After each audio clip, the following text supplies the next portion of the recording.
আদালতের কাঠগড়ায় দাঁড়িয়ে অঝরে কাঁদলেন ঢাকা ৭ আসন।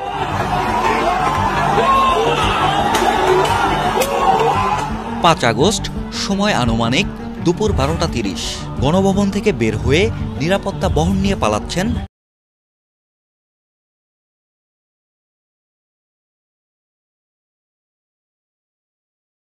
আসসালামু আলাইকুম দর্শক, দেশ ও দেশের বাইরে থেকে যারা এই মুহূর্তে ভিডিওটি ওপেন করেছেন সবাইকে অসংখ্য অসংখ্য ধন্যবাদ। দর্শক, প্রথমেই আপনারা শিরোনাম দেখেছেন, এখন দেখবেন বিস্তারিতর প্রথম অংশেই আপনারা দেখেছেন বাংলাদেশের কি ধরনের দুর্ঘটনা ঘটে চলেছে এবং বাংলাদেশের বিখ্যাত কুখ্যাত সেই ব্যক্তি যে হাজী সেলিম, সে বর্তমানে কোর্টে কিভাবে হাউমাউ করে কান্না করছে পুলিশের কাছে, জনগণের সামনে। এদিকে জনগণ মিছিল করছে। সেদিন রাতে যখন শেখ হাসিনার আমলে ইন্টারনেট বন্ধ করা দেওয়া হয়েছিল, সেই রাত্রে ছাত্রদেরকে কিভাবে নির্মমভাবে গুলি করে মারা হচ্ছিল তারই কিছু দৃশ্য আপনাদের সামনে তুলে ধরা হবে। ৫ই আগস্ট শেখ হাসিনা কীভাবে গণভবন থেকে পালিয়ে গেছে সেই জিনিসটাও আপনাদের সামনে তুলে ধরা হবে নতুন করে। তবে এ সব কিছুর নাটকীয়তার মাঝখানে শেখ হাসিনা টিকতে পারেন নাই। যত ছাত্রদেরকে যেভাবে পুলিশরা মেরেছে, গুম করেছে, খুন করেছে, এই সব কিছুই ছিল শেখ হাসিনার সাজানো এবং পরিকল্পিতভাবে দেশটাকে নিয়ন্ত্রণ করে রাখার জন্য। কিন্তু ছাত্রদের এই আন্দোলনে তা টিকে থাকতে পারেন নাই। চলুন সেই ৫ তারিখে ইন্টারনেট বন্ধ করে তারা কিভাবে ছাত্রদের মারে দেখে।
পাঁচ আগস্ট, সময় আনুমানিক দুপুর ১২টা ৩০।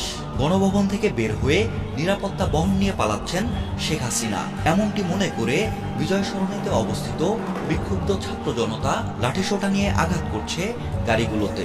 জনৈক এক ব্যক্তির করা ভিডিওতে দেখা যাচ্ছে এমন ঘটনা।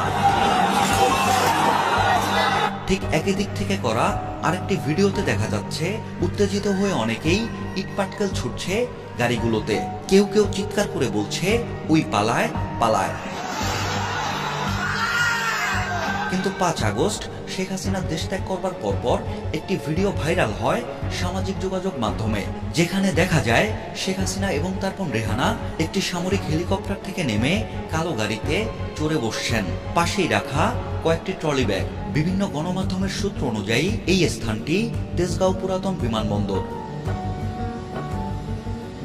এখন প্রশ্ন হচ্ছে, গণভবন থেকে মাত্র কয়েক কিলোমিটার দূরত্বের এই বিমানবন্দরে শেখ হাসিনা কি সড়ক পথে গিয়েছিলেন নাকি আকাশ পথে? সম্প্রতি একটি গণমাধ্যমে সজীব ওয়াজেদ জয় বলেন, তারা গণভবন থেকে বাংলাদেশ বিমান বাহিনীর একটি অপেক্ষমান C-130 হারকিউলিসে ওঠেন। অবশ্য ৬ আগস্ট প্রকাশিত একটি প্রতিবেদনে প্রথম আলো জানাচ্ছে, ছোট বোন রেহানাকে নিয়ে তেজগাঁওয়ের পুরনো বিমানবন্দরে হেলিপ্যাডে আসেন শেখ হাসিনা। সেখানে তাদের কয়েকটি লাগেজ ওঠানো হয়। তারপর তারা বঙ্গভবনে যান।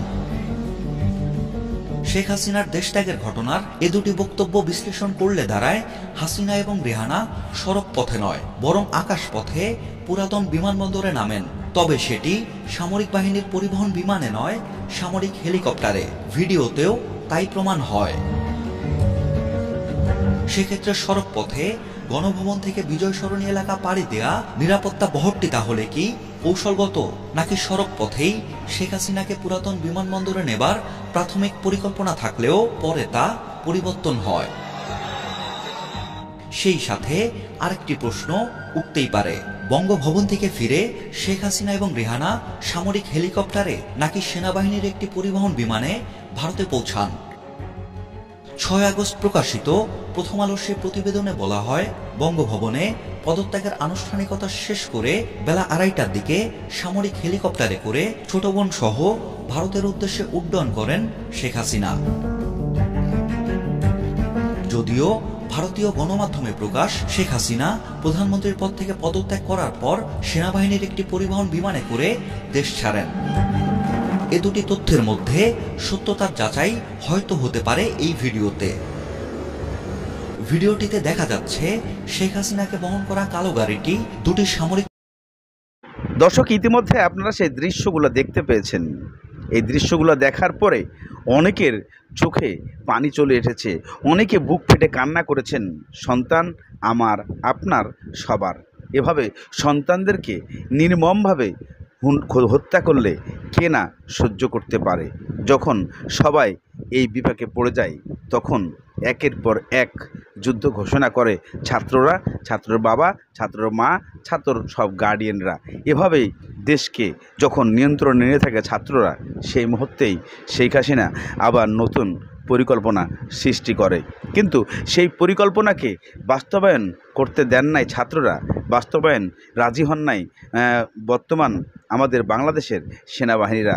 তাই সে ব্যর্থ হয়ে এইভাবে নিজেকে দেশ ছেড়ে পালাতে আর কোনো অপেক্ষায় রাখেন না। তবে সে যে দৃশ্যে যেভাবে পালিয়েছিলেন, অল্পের জন্য হয়তোবা এই ছাত্রদের হাত থেকে উনি বেঁচে গেছেন। যদি কোনো কারণে ধরা পড়তেন, তাহলে আজকে হাজী সেলিমের মতো অবস্থা হতে। চলুন আমরা হাজী সেলিমের যে অবস্থা কাঠগড়ায় একটু দেখে আসি।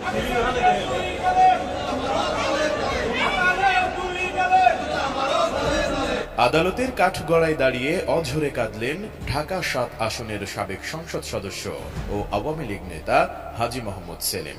রাজধানীর আইডিয়াল কলেজের প্রথম বর্ষের ছাত্র খালিদ হাসান সাইফুল্লাহ হত্যা মামলায় আদালতে আনা হলে কাঠগড়ায় দাঁড়ানো অবস্থায় অঝরে কাঁদেন তিনি। সোমবার বিকেলে হাজী মোহাম্মদ সেলিমকে আদালতে হাজির করে পুলিশ। সেখান থেকে পুলিশের নিরাপত্তায় তাকে কাঠগড়ায় নেওয়া হয়। তখন এজলাসে আসামিদের কাঠগড়ায় দাঁড়িয়ে হাত জোড় করে কাঁদতে থাকেন হাজী মোহাম্মদ সেলিম। লালবাগ থানার আইডিয়াল কলেজের ছাত্র খালিদ হাসান সাইফুল্লাহ হত্যা মামলায় 10 দিনের রিমান্ড চেয়ে আবেদন করেছিলেন লালবাগ থানার উপপরিদর্শক আক্কাস মিয়া। শুনানি শেষে আদালত তাকে 5 দিনের রিমান্ডে পাঠান।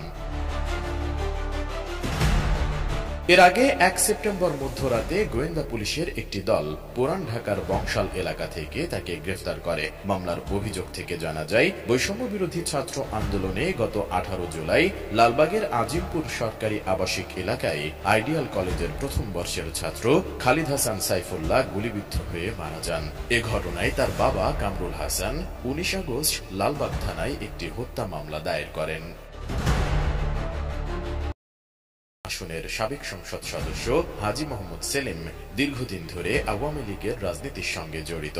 তিনি আওয়ামী লীগের প্রার্থী হিসেবে প্রথম সংসদ সদস্য নির্বাচিত হয়েছিলেন 1996 সালে তৎকালীন ঢাকা 8 আসন থেকে। পরে 2001 সালের নির্বাচনে প্রয়াত বিএনপি নেতা নাসির উদ্দিন আহমেদ পিন্টুর কাছে হেরে যান। এরপর 2014 সালে অনুষ্ঠিত 10ম জাতীয় সংসদ নির্বাচনে ঢাকা 7 আসন থেকে স্বতন্ত্র প্রার্থী হিসেবে নির্বাচন করেন হাজী মোহাম্মদ সেলিম। ওই নির্বাচনে তিনি আওয়ামী লীগের মনোনীত প্রার্থী মোস্তফা জালাল মহিউদ্দিনকে পরাজিত করে সংসদ সদস্য নির্বাচিত হন। 2018 সালে 11 জাতীয় সংসদ নির্বাচনে আওয়ামী লীগের মনোনয়নে একই আসন থেকে সংসদ সদস্য নির্বাচিত হন তিনি। এছাড়া চলতি বছরের জানুয়ারিতে অনুষ্ঠিত দ্বাদশ জাতীয় সংসদ নির্বাচনে হাজী মোহাম্মদ সেলিম প্রার্থী হননি। তিনি অসুস্থ থাকায় তার বদলে ছেলে সুলাইমান মোহাম্মদ সেলিমকে ঢাকা 7 আসন থেকে মনোনয়ন দেয় আওয়ামী লীগ। পরে তিনি নির্বাচিত হন সেই নির্বাচনে।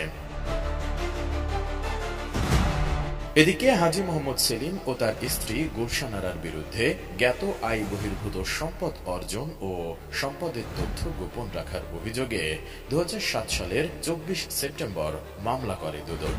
এরপর বিচারিক আদালত 2008 সালের 27 এপ্রিল ওই মামলায় রায় দেন। রায়ে তার 13 বছরের কারাদণ্ড হয়। পরে 2022 সালে ওই মামলায় হাজী মোহাম্মদ সেলিমের 10 বছরের কারাদণ্ড বহাল রেখে রায় দেন হাইকোর্ট। সেই সাথে আদালতে আত্মসমর্পণ করেন তিনি। কিছুদিন কারাভোগের পর 2023 সালের জানুয়ারিতে উচ্চ আদালত তাকে জামিন দেন। SI রাজ, ATN নিউজ, ঢাকা।